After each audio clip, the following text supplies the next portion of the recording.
Assalamualaikum warahmatullahi wabarakatuh.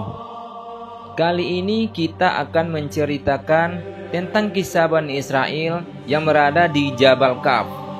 Kisah Bani Israel sepeninggalan Nabi Musa alaihissalam. Kemudian setelah itu terjadi fitnah berupa perselisihan dan pertikaian sehingga melahirkan peperangan antara mereka. Mereka satu sama lain saling bunuh-membunuh sampai tidak disadari dalam waktu singkat dalam peperangan tersebut telah terbunuh sebanyak 43 Nabi Allah. Kemudian Allah datangkan lagi 200 orang laki-laki yang ahli ibadah dan zuhud. Mereka mengajak kepada kebaikan dan mencegah kepada kemungkaran. Namun 200 laki-laki tersebut pun dibunuh oleh mereka dalam peperangan itu, sehingga kondisi umat saat itu menjadi kacau balau, saling tuduh sesat dan mengkafirkan satu sama lain.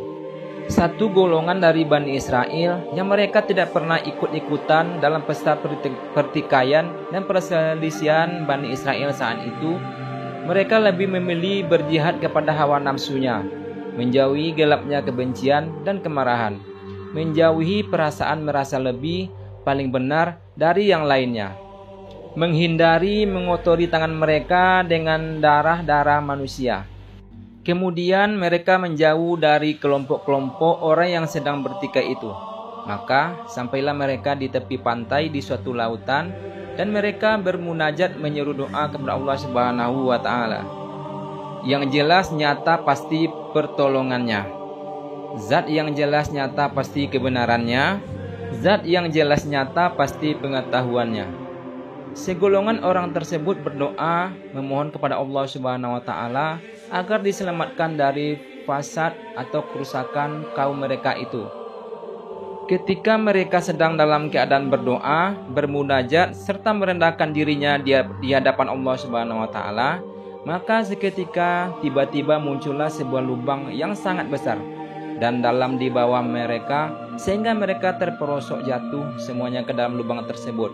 Dan tetaplah mereka di dalam lubang tersebut untuk mencari jalan keluar selama 18 bulan lamanya. Sehingga keluarlah mereka kepada suatu tempat di antara jabal atau gunung Qaf. Diriwayatkan bahwasanya tempat tersebut berwarna putih, keperak-perakan, serta berkilauan seperti kaca. Sehingga tinggallah mereka di tempat tersebut dalam waktu yang hanya Allah yang mengetahuinya. Dan keberadaan mereka tersebut tidak diketahui oleh Bani Adam atau manusia yang berada di luar. Maksudnya tidak diketahui oleh seluruh manusia penduduk bumi ini. Begitupun mereka tidak mengetahui keberadaan Bani Adam atau manusia yang berada di luar. Mereka juga tidak mengetahui keberadaan manusia lainnya. Selanjutnya, ketika peristiwa Isra dan Mi'raj Nabi Muhammad SAW, Rasulullah SAW ditunjukkan oleh Allah Subhanahu wa Ta'ala kepada suatu tempat yang tidak diketahui oleh hamba-hamba Allah yang lainnya, yang berada di antara pegunungan Jabal Kaf, sebuah tempat yang putih keperak-perakan serta berkilauan seperti kaca. Ketika Rasulullah SAW dipertemukan dengan golongan orang Bani Israel yang diselamatkan Allah Subhanahu wa Ta'ala dari kerusakan kaumnya tersebut, mereka menyambut kedatangan Rasulullah seraya memuji kepada Allah Subhanahu wa Ta'ala. Ashhadu an la ilaha illallah wa ashhadu anna Muhammadar Rasulullah. Segala puji bagi Allah yang telah mengizinkan kami memandang wajahmu ya Muhammad. Kemudian mereka beriman kepada Rasulullah SAW. Dan selanjutnya Rasulullah SAW mengajarkan kepada mereka hukum-hukum atau syariat Islam seperti sholat, puasa, zakat, dan lainnya sebagainya dari hukum-hukum syariat Islam. Mereka berkata kepada Rasulullah SAW bahwasanya ketika Nabi Musa alaihissalam masih ada bersama leluhur mereka, Nabi Musa alaihissalam berwasiat kepada leluhur mereka agar nanti ketika mereka atau anak cucu mereka kelak dipertemukan Nabi akhir zaman yang menjadi penutup para Nabi dan Rasul untuk menyampaikan salamku kepada Nabi akhir zaman tersebut, yakni Muhammad SAW.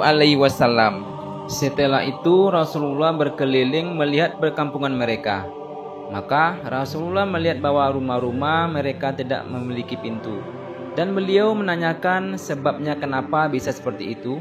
Mereka pun menjawab bahwasanya tidak ada di antara mereka perasaan khawatir satu sama lain, sehingga tiadalah perlu rumah kami untuk memiliki penutup pintu. Rasulullah pun melihat bahwa tembok atau dinding rumah-rumah mereka sama ratanya.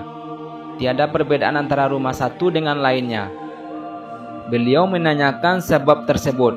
Maka mereka menjawab bahwasanya kami merasa sama di dalam hati kami, ya Rasulullah.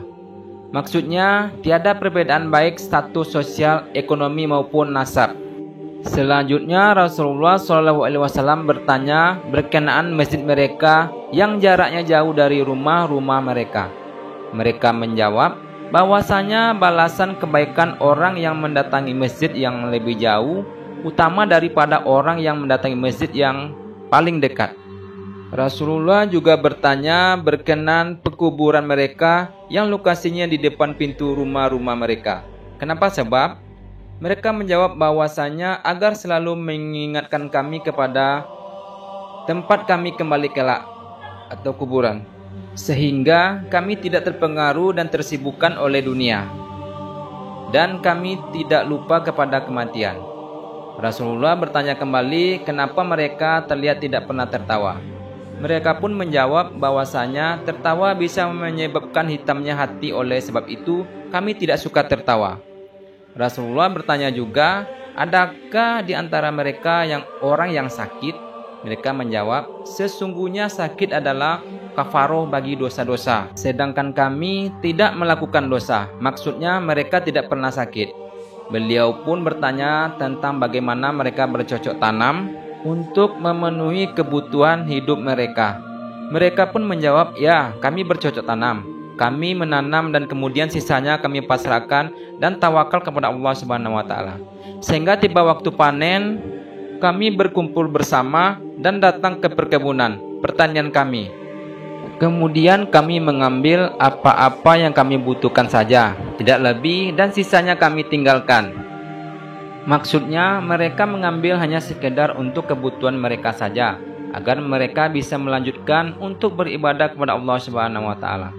Rasulullah bertanya, adakah mereka juga beternak? Mereka menjawab, iya, kami berternak di padang pasir. Kemudian kami tinggalkan ternak kami tersebut, biarkan di padang pasir sampai kami membutuhkannya. Maka kami datang ke padang pasir untuk mengambil beberapa ternak yang kami butuhkan saja, dan sisanya kami tinggalkan ternak kami tersebut di padang pasir. Kemudian Rasulullah bertanya berkenaan keadaan wajah-wajah mereka yang berwarna kekuning-kuningan dan pucat, sedangkan tiada di antara mereka orang-orang yang sakit. Mereka menjawab bahwasanya inilah wajah yang senantiasa takut dengan kematian, karena kematian adalah pertanggungjawaban kepada sang pemberi kehidupan, yaitu Allah Subhanahu wa taala. Terakhir Rasulullah bertanya apakah banyak di antara mereka orang-orang yang wafat. Mereka pun menjawab bahwa di antara mereka dalam setiap tahun terdapat satu jenazah orang yang wafat. Inilah